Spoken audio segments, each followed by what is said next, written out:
Phone yanga mapicture aku WhatsApp sakuoneka ku gallery. Video yathu ya lero tonisana kuti tingapange bwanji kuti mapicture athu aku WhatsApp azifikira ku gallery olo asamafikireko. Ndemo sadana nthawi tent yambe. Kasina pange follow tent pange follow. Choyamba umapita apa pali madoti atatu pa. Go settings.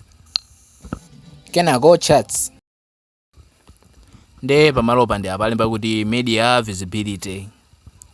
Ndio amene kuti zinthu zako zozimafikira ku gallery.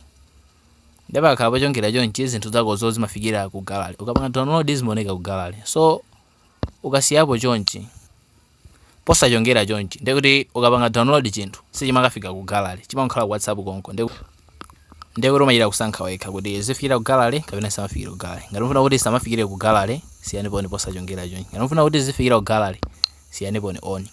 Basi itu the video imene nakonza lero ndi imene tento nayenso ku video yotsatira ngati sinapange follow tenti pange follow ngati ndi funso tenti funse panga comment.